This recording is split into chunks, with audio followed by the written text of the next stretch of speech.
Go over is the not knee stomp per se. I'm not saying that knee stomps don't work. Khalil Roundtree, who's a great guy, he's been here assistance training and all as well, a good friend, shown in the UFC that knee stomps work very, very well when you go directly onto the knee. But that's not the one we're gonna do now. We're gonna do the one where you said it's not to hurt the person. Right. Yep. So the person stands in front of you. Right. Fighting stance. Right. Yep. So you come in, you come here to the side, then you stomp down. So what you do is you come through on the outside. They don't know you're gonna do that. Right. You're bracing against something you wouldn't know. So what happened in real life, when we come through, we're coming through the side and it's taking them here. Right? Oh, excuse me. Right.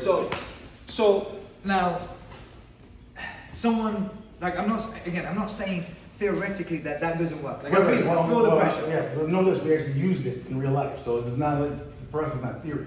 So we're teaching what we use when the guys are standing up to fight. They're not thinking about blocking the knee because they don't know where to go to the knee. They're not even thinking about their knee, they're thinking about knocking you out. Right. And so when they're standing as a fighter, we come in, it's like a fighter, so we come in, facing me. Oh. When we come in, they don't even believe that's not even a thing. They're not looking down there, they're looking up here. So when you're coming through that knee, the knee is coming out and it's going down. I'm sorry. Right. No. And you're actually stepping down on top of them. What happens is we end up on top of them, right here, okay? And then you end up here on the person. Right. So that's what actually happened in real life. So, again, that part, and then working with law enforcement when it comes to arrest and control and so on, completely agree that there's a lot of options when it comes to taking someone down without having to hurt them if you don't have to, right? Right. However, if, like you said, if we're fighting and I'm here, as soon as your leg comes up, automatically, I'm so used to leg kicks. You are, right. This is not right. This is not what we use for fighters. This is what we use for people in a survival situation in the street. They're not thinking about their needs. You are because you're a martial artist, right? And an expert. The experts are not out there attacking people. That's true. Right. That's so true. what they're thinking about is knocking you out. Right. Which means that they're committing on that level. They're not even thinking that you're going to come here. Right. They don't think you're going to come up here.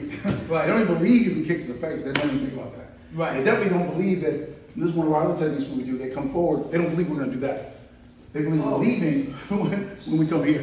Side kicks to the side kicks rear to the kick, knee, rear kick. Mm-hmm. So we come here. They don't believe that because to them it doesn't make sense that there's a strike coming down there under the line of sight. So these are things we get to use because these guys are attacking. They're actually committing. They're not fighting. They're not fighting. They're coming at you. And a lot of the power comes to the fact that they're committing their whole body. So they mess up there.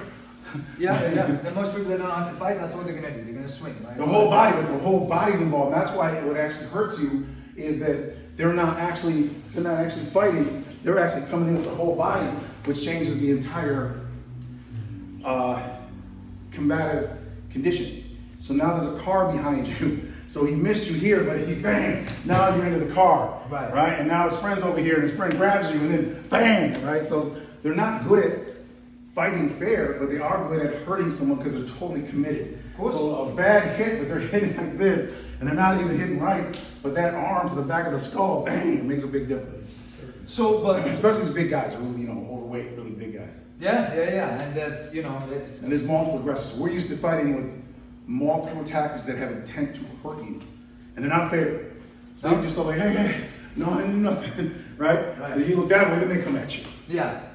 But so if we're in front of each other, like you said, fighting, that's my problem with this one is the angle that you're looking for in order to get my knee. And don't get me wrong, when you put your pressure on there, I can feel your weight. You're a strong guy, but when you put your weight back, in order to get the angle from where you're at right now, and again, for security, if you're working and you're arresting, controlling someone, but say again, the 120-pound female. Yeah.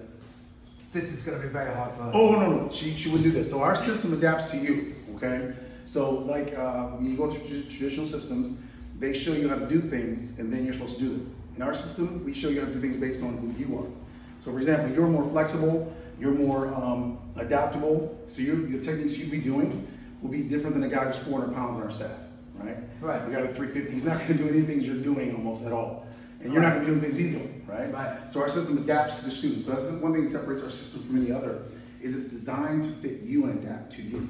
Versus you adapt to our system. So I don't want the guy your size who's more athletic doing something the big, gigantic guy who's not athletic doing the same thing. Right. He has to be much more economical because he doesn't have as much energy as you.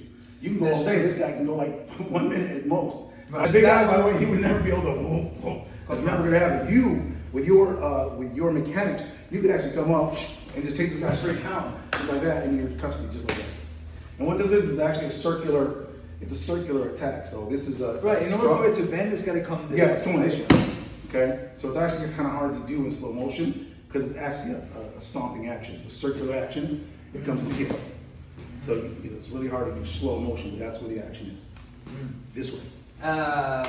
Next technique. Should we just keep rolling? We have to start off first time. No, just keep rolling. Yeah. Rear naked choke. When you end up with a person in a front headlock. You start in the rear naked choke and you end up with a person in a guillotine. Do you know what I'm talking about? Locked in this way. Mm-hmm. So from here we come here, and that's how we open them up. Right, and I'm not saying that you can't, right, opening up, but you ended up spinning the person into a guillotine. Right. So what you do is you maintain the force here, okay, and then you peel them out using that force. Okay? So the more force that they push forward with, the more goes in the eye.